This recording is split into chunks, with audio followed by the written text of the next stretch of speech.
So this is the first shots with the Hipoint YC9. We got some 149 grain Hornady hollow points loaded up. See if I can hit a target with it.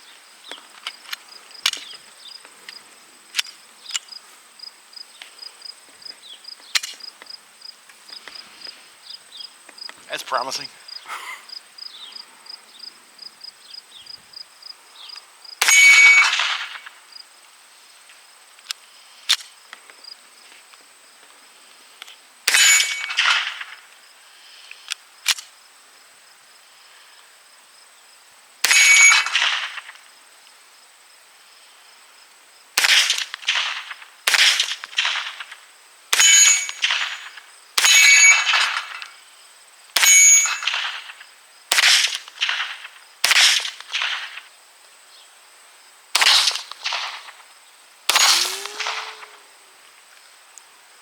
Ricochet.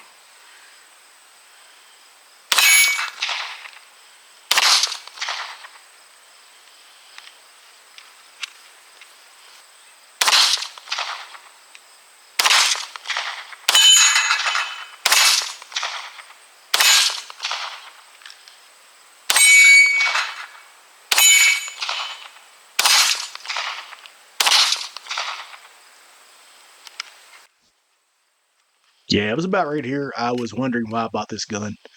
We were having quite a few issues with it. It did not want to feed. The round would strip out of the magazine and stand straight up inside the chamber. Slide would come home and jam it in between the breech face and the side of the barrel. And we ran 150 rounds through it. Well, almost 150 rounds. We had quite a few that we just dumped back into the ammo can whenever they jammed up. We definitely had a pretty long jam session with this gun, and that's pretty much what it was. We had 3 magazines that ran all 10 rounds.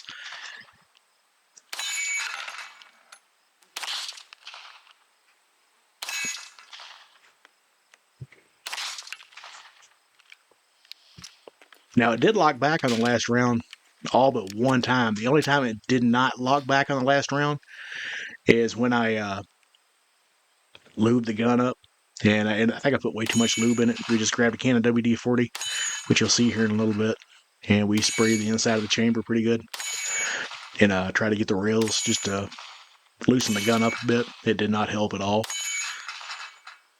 The gun shot pretty decently. If I did my job, it did okay. I really didn't see if it was shooting high or low. There was a few times I missed, and I believe that was just due to just I'm not used to the gun.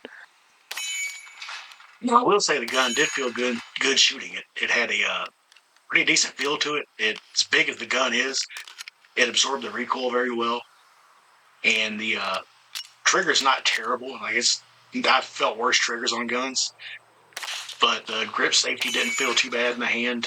The side panels stuck out a little bit, but that wasn't a reason to hate the gun. Alright, we got 140 rounds to it now. We're going to see if we can make it through a full mag. We're still having issues making it through a full mag. We've made it through 2 so far. Now, right there I was wrong. I'm not going to take it out of the video. We had made 3 mags through the gun. I shot 2 mags without any issues, and my wife, she shot 1 mag without any issues, and she did pretty good shooting it.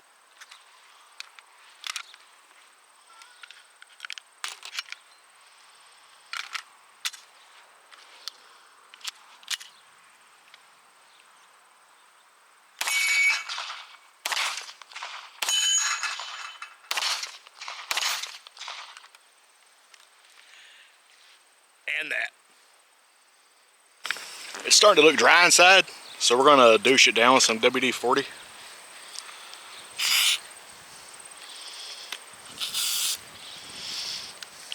Alright.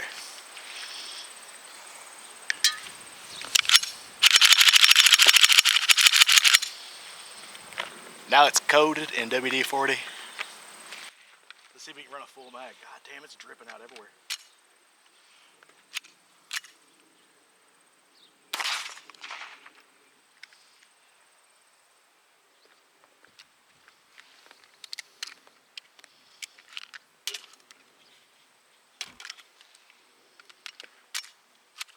At this point, I was more worried about just see if the gun was going to run than actually trying to hit. I was kind of just running rounds through it.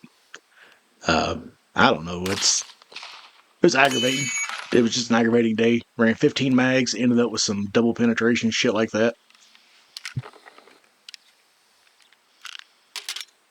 All right, yeah. So today was kind of aggravating. We tried to run 150 rounds through it. Probably ended up running about 110, 120. I was trying to break it in after running 15 mags. I was just done.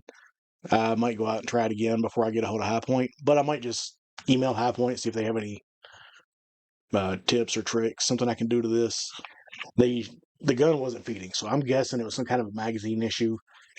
The mag is this weird double stack. It's like double stack, a third of the way down. This gun is clear, by the way. There's nothing in it. Mag is empty. I'm just gonna smack it back in the gun. Now I did put a TLR1 HL on this. I like the way they look on guns, and it also helps me have a place to put my thumb when I shoot. That way I can kind of hold that down when I got get a good firm grip on it. That helps me hold the gun in place. But the sights on the gun are pretty good. They're red on the back and yellow on the front. I'll show you there. You can see the sight picture somewhat. Now the gun feels pretty good in your hands. It feels way better than the older Highpoint did. I have a Highpoint YC9, and it just feels like garbage in your hand compared to this. This actually feels pretty good. Uh, it's got some pretty good texture on the grips. The grip panels are removed. There is a gap right here in between these. It didn't cause any issues pinching my fingers or anything. And this new YC9 has a grip safety on it, and you really don't even notice it when you're shooting it. And it also has this rubber piece down here, which is reversible. You can turn that around and put it back up, and it kind of makes the grip a little bit thinner this way. But the model I got does have the threaded barrel on it, which is a little loose. I opted for the Yeet Cannon print on it. It was $10 more. But face it, dude, that's funny. If you get a YC9, you have to get the Yeet Cannon model. Now, when I put the WD-40 in there, I totally over lubed it. Like there's just way too much lube in the gun. It was just running out of the gun and down into the mag. I got it all cleaned out now. But yeah, I had high hopes for it, and I'm a little disappointed. I was really hoping that this gun was going to run really, really good. I wanted to, have a Highpoint that actually ran decent. I've got that C9 I have doesn't run good at all. I do have a 45 that does run. Like it's never malfunctioned on me, but I don't shoot it very often. I'd rather shoot my Glock 21 if I'm going to shoot a 45 ACP. Now, as far as size comparisons, you can see this is a pretty chunky gun. It's like 2 pounds, 2 ounces, unloaded, and without the light. So, as far as a size comparison, this is a Glock 45, and it is also unloaded and checked. I've already checked it. And you can see that we'll turn them back to back here. With a magazine in it, the guns are pretty much the same size. Maybe the Highpoint's a little higher. This holds 10 rounds. This one holds 17 with a flush fit mag. And as far as length, it's actually the Highpoint's even longer than the Glock 45 is. Now, I will say Highpoint missed the mark not making this take Glock mags. If they had made this take Glock mags and it ran good, dude, this would have been a game changer. But it's not. It's like we waited so long to get this. I mean, 4 years. They tease it at SHOT Show 4 years ago, and everybody's like just waiting for it. We finally get it, and it doesn't run good. So, like I said, I'm gonna give them benefit of the doubt. It's been out for a week. I'm gonna get a hold of them, see what they say, because I want this gun to run good. I want it to function exactly the way it should. All right, so there's definitely going to be a part 2 of this video when we get this gun figured out, and maybe we'll make a few videos along the way of what I'm doing to make the gun run better and what I find out from Highpoint. And as always, thanks for watching. Stay safe, and let's take back our Second Amendment.